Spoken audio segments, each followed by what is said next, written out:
Hey, welcome back. Running late a little bit. 12:01. I'm 1 minute late. Hate being late, but I had some technical issues on the contract form thing that we have to work with. But today I'm running a little bit late, so you just gotta hang out with me for a minute while I get stuff figured out here and add my slides. Just give me a second. Thank you. Okay, so just text you when we decide. Is that okay? Perfect. All right. Have a great. So today we're going to talk about a lot of stuff. What's going on with the market, and obviously what's going on with the market. It's like a crazy time right now, and lots of changes, lots of things happening in the market. It's just amazing. So what? That's part of it. We're going to go somewhere all the way down. We talked about that last week. This is where we are right now, reading the tea leaves. Whew. And then, tons of stuff going on. The market is slowing down pretty much everywhere globally. We're talking about China, and we talked about New Zealand and Canada housing market last week. This week, we're hearing China's having some difficulties. We talked about that a little bit. What's really happening is the entire global economy is kind of like going, hey, what the hell's going on? We need to fix what we did the last couple of years. And just in the US alone, we printed $7 trillion. Inflation's now at not an all-time high, but a 40-year high. We have to pay for that. So tomorrow, the feds are going to be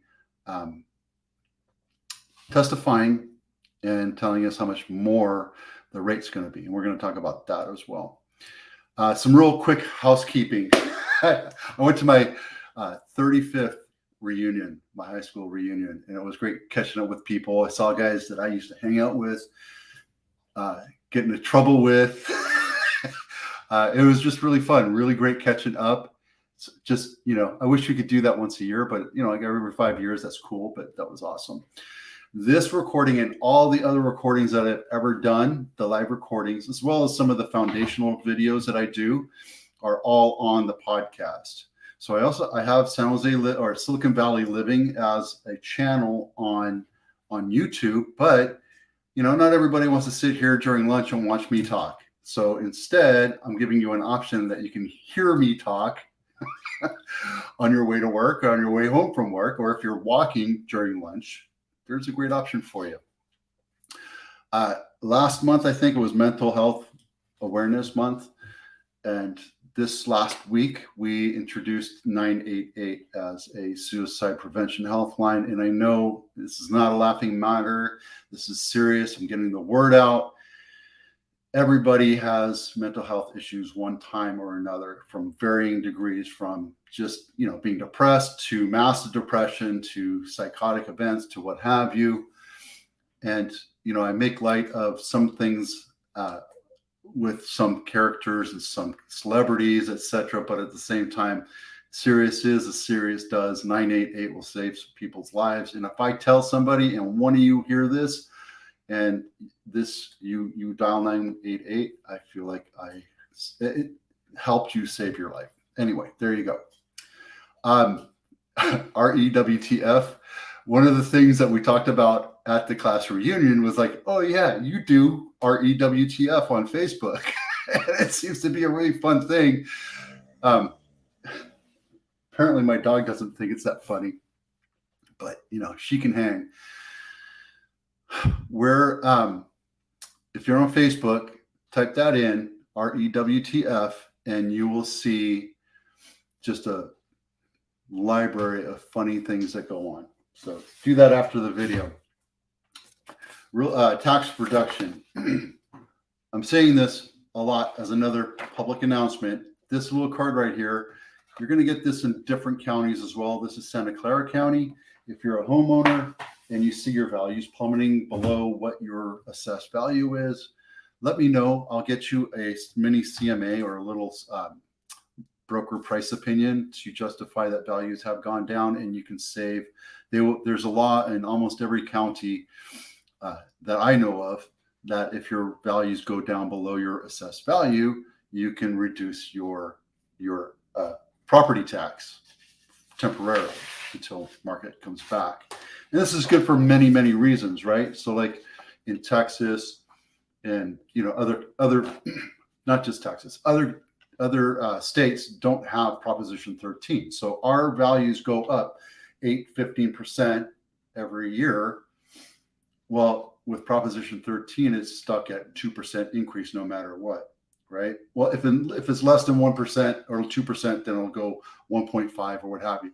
But that's a great value of California. And our policymakers try to get rid of Proposition 13. And it's a great rule to have because it saves many, many, many people thousands of dollars every year. And especially when you retire, this allows you to do it. And I just found out Florida has something, I don't know what it's like part of the Homesteading Act there, that it will only increase 3% if it's your primary residence. If it's investment or what have you, you don't get that. And then also once you turn 55 or 65, then your property tax gets halted at that assessed value. Boom. But they don't have anything like Proposition, what was 60 and 90 and now 19, where you can move around and move your tax base. They don't have anything like that. So anyway, there you go. I have a bunch of videos inside my channel if you want to learn more about tax reduction and different things. Commercial time. This is brought to you by videoease.com. VideoEase is my post-production video company. They help small and medium-sized business owners with video marketing. You come up and do a video just like what I'm doing right now and send it to VideoEase, and they'll put some polish and spit on it and make it look shiny and pretty, and they'll put graphics and music and take out all your ums and all your repeats and all your mess ups and deliver to you a polished post-produced video. There you go. VideoEase. Tell them Vito sent you. Mostly this is for agents, but this is small and medium-sized businesses. This has been a growing business, and I see it just continuing to grow. So community help. I've recently been voluntold to join this group called Beautiful Day. And they go out once a year and help out many, many different places. Like I'm going to a food bank this year.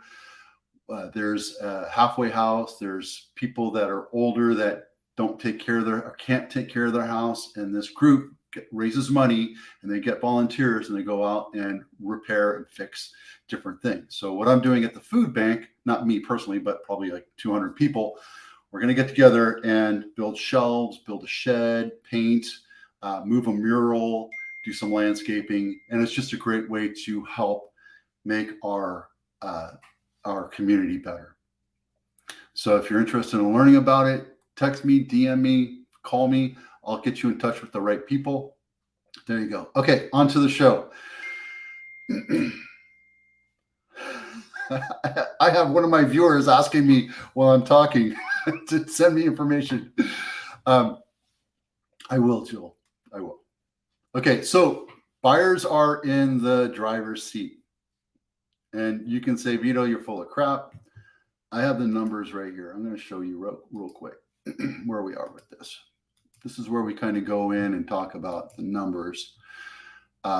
40 days. This is where we started this whole thing. And it's kind of grown into this big, massive nerd fest of numbers. We're seeing more and more houses sit on the market longer. 40 days on market in multiple counties. Okay. So this is 6-7 different counties. Every one of these houses that I look at in San Jose or that I present to you from my MLS is less than 2 million, residential, single family only, not condos or townhouses, not mobile homes, just single family homes, 3 bedrooms or more, because there's a lot of houses that are still built with, or not still, but have been built with 2 bedrooms. I'm looking at the general family, the typical what everybody buys, right? There's outlier houses and it's under $2 million, right? So under $2 million, single family home, 3+ bedrooms, multiple counties. 40 days plus. So if you look, the number has been steadily increasing. 6 months ago, those numbers were right here, right? 27, 37, 41. If you look at the 90 days on market, which is a 3-month look, you're looking at 41 days on market. And not every one of them is bad. They're just overpriced.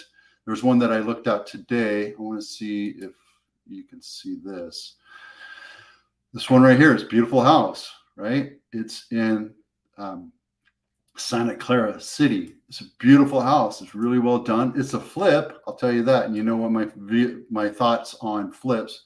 But here's one thing you don't do as a realtor is you don't take pictures of plants and furniture. You want to take pictures of rooms, right? This is not helping me buy a house. I'm sorry. But okay, so this is a telltale sign right here where you see the oven has a sticker on it. Look, it's a brand new sticker, right? That's great. That tells me it's a flipped house. So what I would do is go in and take a little bit deeper of a look at everything.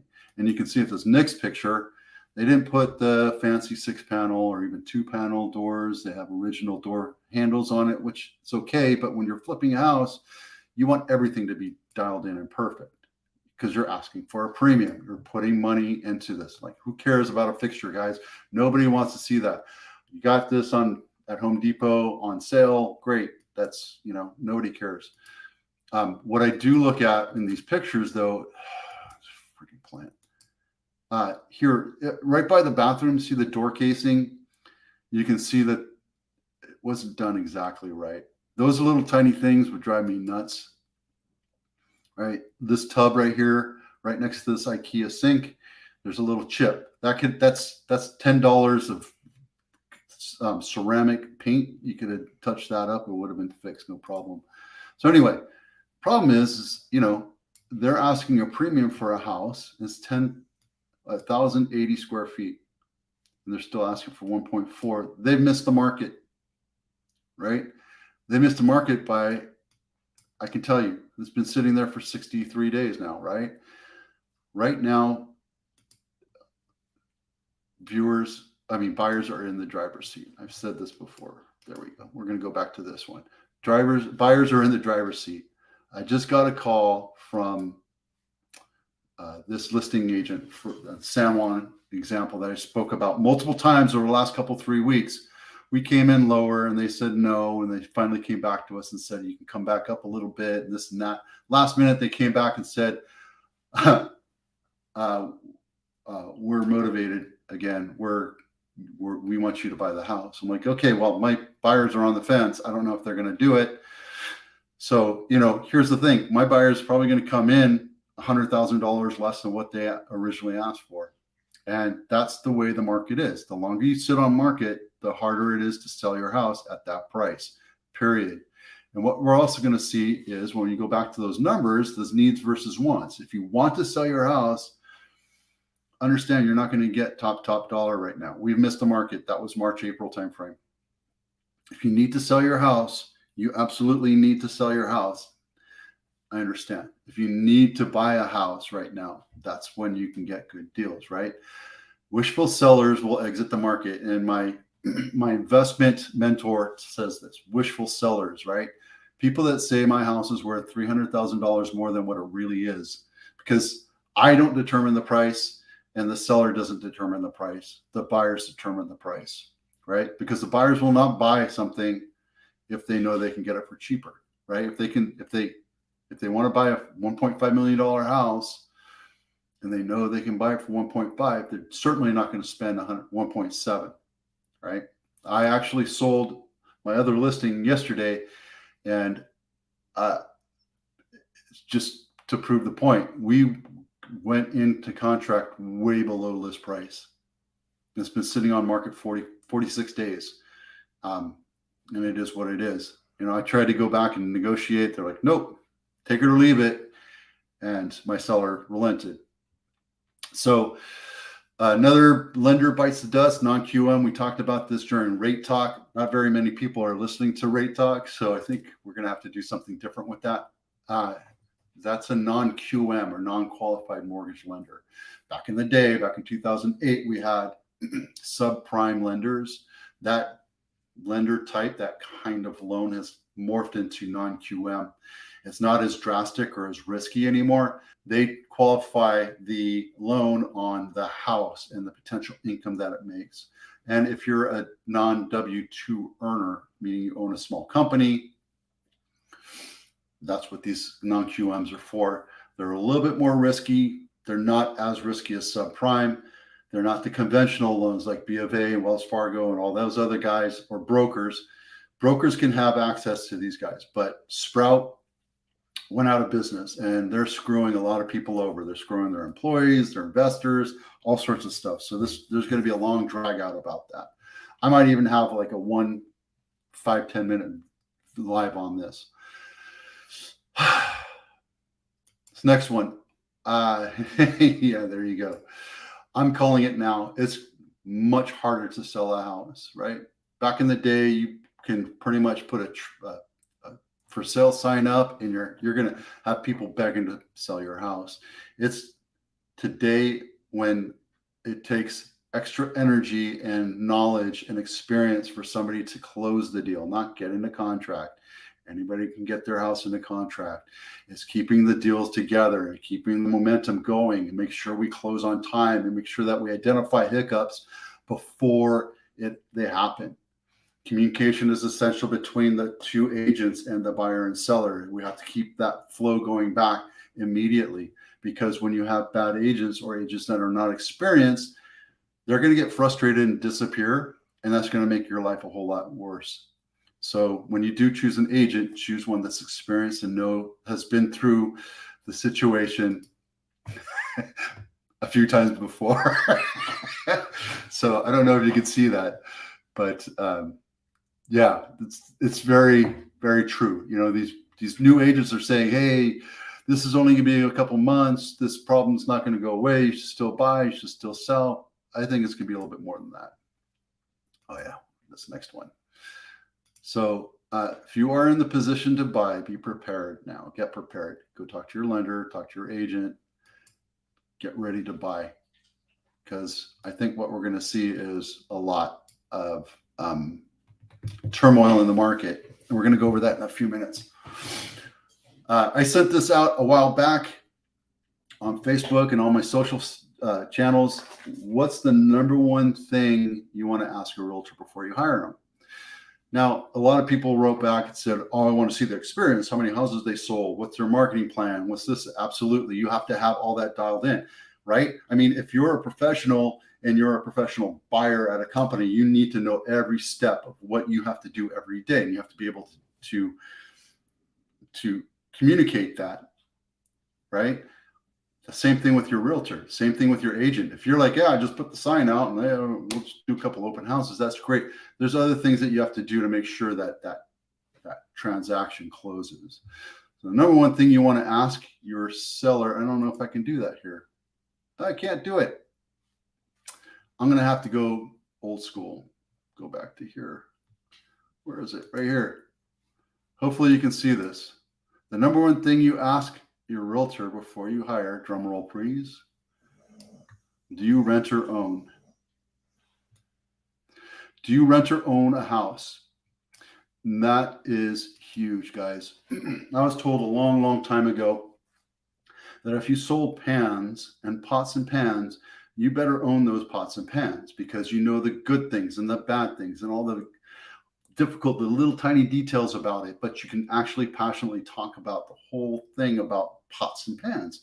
And I went through a Dale Carnegie course a long, long time ago, and I was like, that totally makes sense.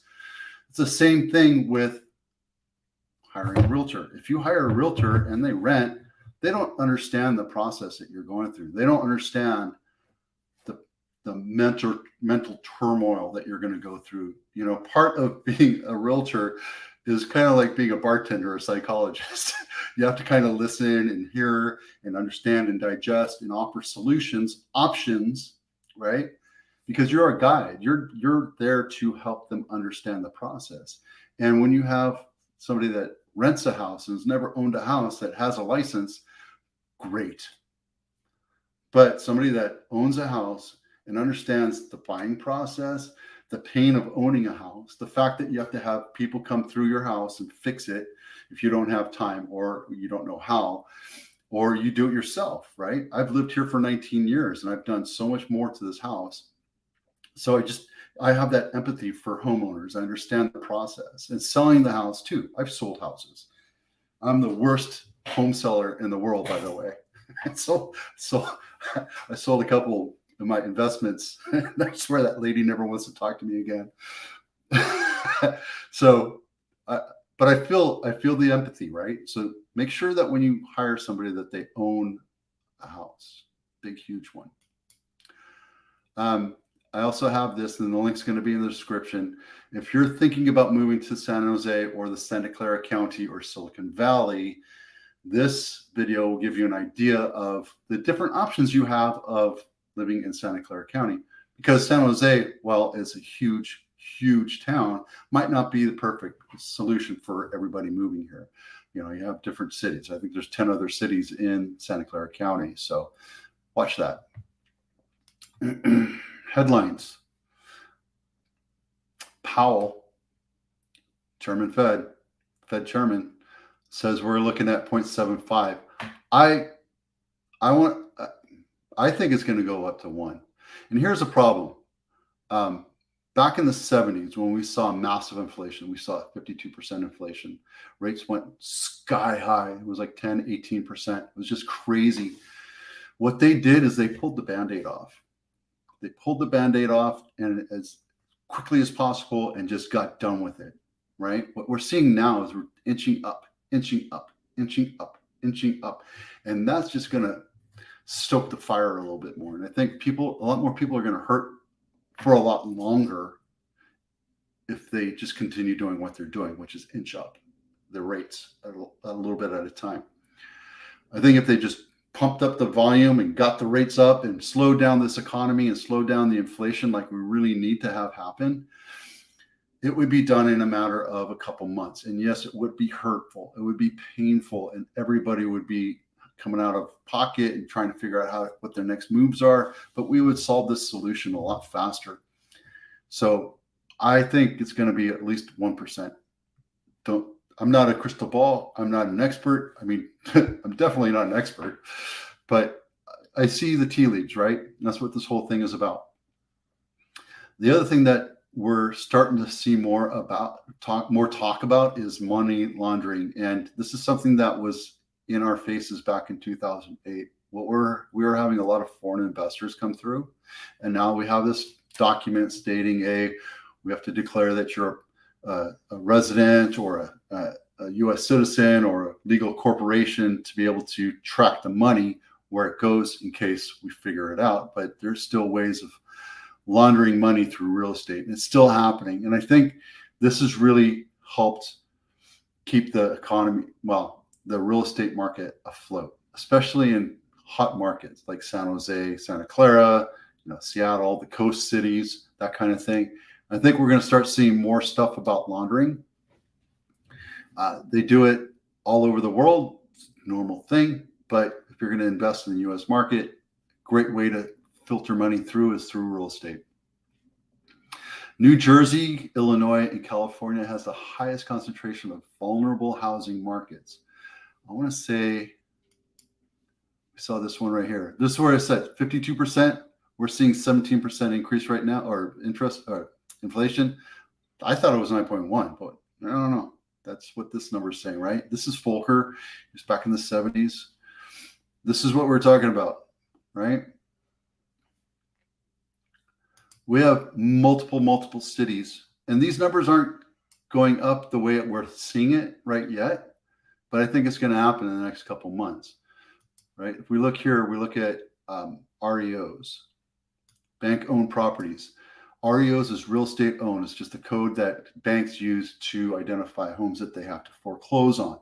Right now, there's only 22 in the Bay Area. So that's not a lot. Remember, we had like 22,000 at one time. Not that high. Jacksonville, Florida, Illinois, Texas, Anchorage, Alaska. All these people are seeing numbers. These numbers are super important. Once these things flip over 5-10%, you're going to see massive devastation in those areas, right? They're saying that these are the areas that have been identified as the most susceptible to having issues within our place here, our United States. There we go. We'll just keep on here. Inflation. Yeah, inflation. We already know that. There's 40 cities could be poised. I swear up and down, I've said this multiple times. Where am I? Airbnb, I think San Diego just passed a law saying that there can only be 1% of homeowners to allow to do Airbnbs, short-term rentals. Right now it's 2%. I think that's actually really smart for San Diego to say, if you're going to do it smartly. Don't oversupply your products, right? Because when you have high supply and steady demand, prices have to come down. So it's actually a smart thing, just like everything else, right? It's economics 101. In Phoenix, the natural progression is like 1,000. Let's say it's 1,000. We understand that there's like 300 or 3,500 short-term rentals just in Phoenix, which isn't, I mean, it's a destination place, but it's not like a crazy destination place. Same thing with Vegas, right? There's oversupply. So there's going to be a trend of either slowing down the numbers allowed by regulation, or natural selection. And natural selection means that people are buying these houses on spec to turn them into Airbnbs with a certain number of income that they're expecting, right? Let's just call that $100,000 per year per unit, per house. Well, what happens when it falls down short and it's $50,000? They're not making money. As a matter of fact, they're losing money, right? And there's a whole line of reasoning, right? So let's say I bought 20 thinking, oh, I'm going to make all sorts of money this year. And I bought 10 houses and I can do that. Well, not everybody can float 10 houses that aren't making money. It's like having 10 empty, vacant rentals. Something's got to give. Somebody's going to go away. So you either convert them into long-term rentals, or you sell them, or you foreclose on them. So something's going to happen here pretty quick. I already talked about that. Canada last week had a 100 basis point rate hike. Thursday, I didn't really check. I ran out of time. This is from my investment mentor. So the Philippines is likely next, and I think we're going to get up to 100 points tomorrow, Thursday. We'll see. Home sales falling. Yeah, well, we'll see more about that in a minute. Okay, we already went through all that. This is another one. This one was speculation on numbers, and this is from, where am I? Sorry. This is from California Associate, or Realtor.com. So they're thinking that these are the places that are going to find the most drop in home values. Notice this kind of part of the Sun Belt, but not entirely the Sun Belt. I think the Sun Belt is pretty held up by the investments price. We'll get through that. Oh, so what am I doing to stay busy? I've been researching other cities, obviously. Let me see. I'm going to go back to here real quick. Add to stream. Go right here. I've been researching a lot of different cities, and if you look, every place, the reds are actually reduction in numbers. These are the number of active homes available in that specific city, right? And you're seeing them, they're growing, not exponentially, they're dribbling right now, but the number's growing, right? But like anything, when a dam breaks, not saying that it's going to happen, but when a dam breaks, it starts by a little tiny crack, and all of a sudden you have a little bit of water coming through, and that water's going to push more cement away, and then the water comes more, and then there's more. It's going to be a dam breaking here, and I think tracking these numbers. If you want to have a copy of these numbers, I can send them to you. Just email me.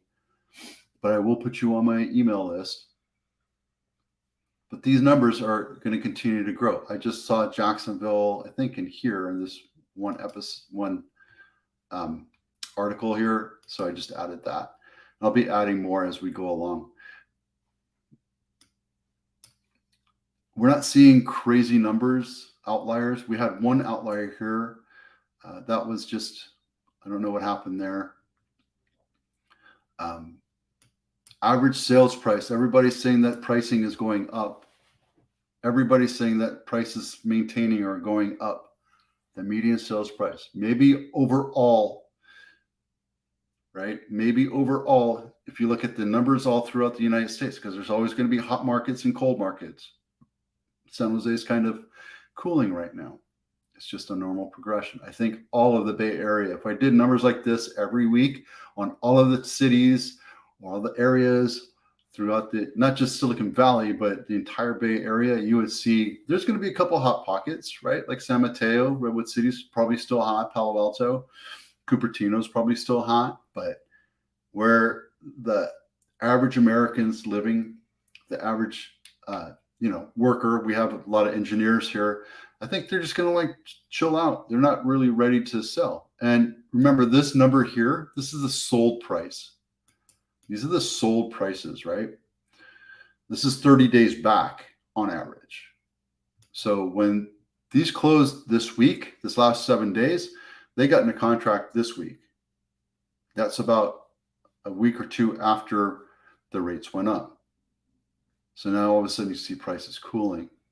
I think we're going to see this again. Once rates go up again tomorrow, that's going to slow down the market considerably. As a matter of fact, I pushed off an open house because I didn't know if we're going to have anybody show up, right? Days on market growing, cancellations. So these are week to week. These are not a growing thing or an accumulating thing. These are individual listings that cancel out of the market. Out of these 682, there were 33 more that canceled out. These 680, some were consumed, some went under pending, under contract, but also some canceled out. So these guys are canceled, expired, or withdrawn. And some might relist, but I didn't check that number. Price decreases, 193, or almost 30% of them. That number is staying pretty relative. I think this number is going to grow because houses are sitting on market longer, right? We're seeing this number grow. They're 40 days on market. We're going to see these decreases grow. Because if it's not selling at 1.5, you got to drop it to 1.4. If it's not selling at 1.4, you got to drop it down to 1.3, right? TFT, it's the code we use. I don't know I don't know the etymology behind this or the history. Transaction fell through. Means it's back on market. They were in contract and then buyers backed out. This is a new number that I'm going to start collecting. I have no way I haven't actually spent a lot of time. I think there's a way for me to track back. If I do, you'll see these numbers fill out next week. At the same time, that's where we are. But again, we're seeing more inventory, and that means supply is rising. And we're seeing demand either steady or kind of drop down. Last week, I said it was 18 million people dropped out of the buyer's market. United States wide, right? United States wide, 18 million people dropped out of the market. That was when it went from the last hike, which is 0.75. When we increase it another 1% or 0.75 basis points to 175 or 100 basis points, who knows what that's going to look like? We're going to see these numbers skew up a little bit, I think. So, all right, this is CAR. Anybody can grab this information, but I wanted to look at Santa Clara. Last year, June, we were at 175. May, which is a month after we peaked. I'm saying that we peaked in April. May was 1927, and then we dropped back down in June to 18. And I think this number is going to continue to decline. I think if you look overall, these numbers will continue. Like Solano County, that went up a little bit. Sonoma went down. Alameda went down. Marin went down big time. But again, I think April was the peak of the market. So good numbers to have.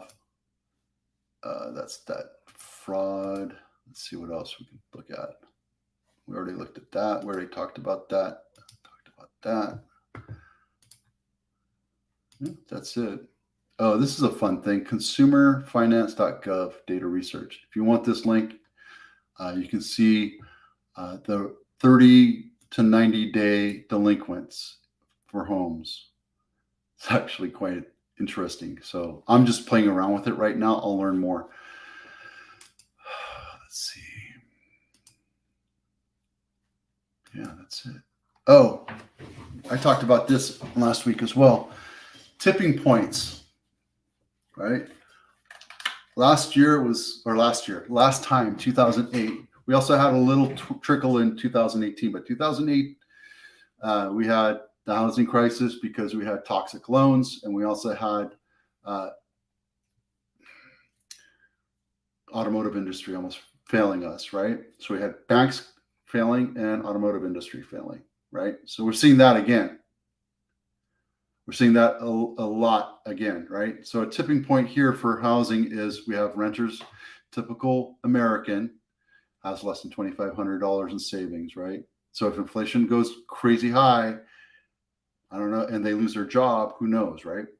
So, oh yeah, we're going to start here. Interest rates.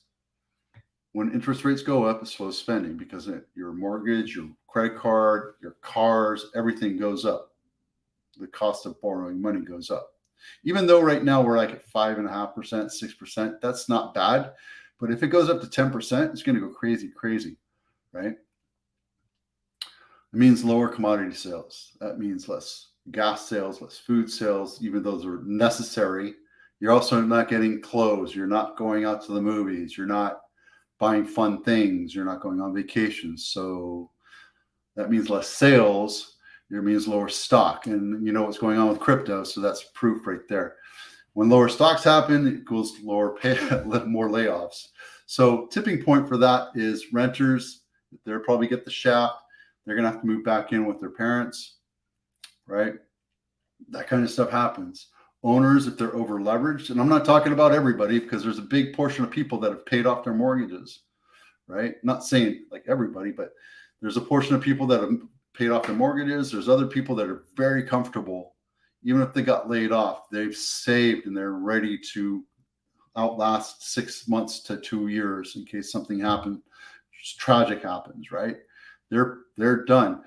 And even people that just got into the market, they might not be super hurt, but it's 2 to 3% of those people that just got into the market the last 3 years. That could hurt, right? They're going to be the need to sells, right? Same thing with investors. We talked about Airbnbs.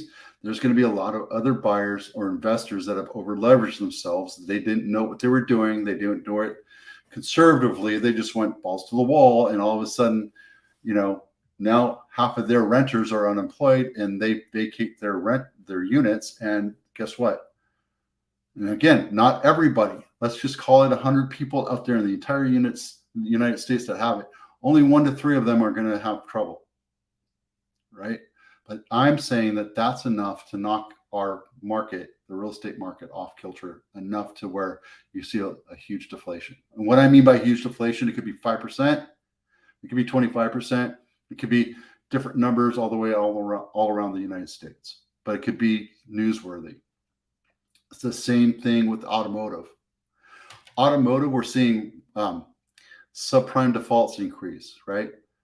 It says 15 to 18, but it's slowly trickling up, right? If you look at the graph, it's more of a salacious announcement because it was bad for a long time. Now it's kind of trickling out, but it's starting to trickle back up, right? Less purchases means slowing trend. That's because we have more layoffs up here. Same thing with the entire industries over leveraged. We're going to have to bail out the automotive industries again.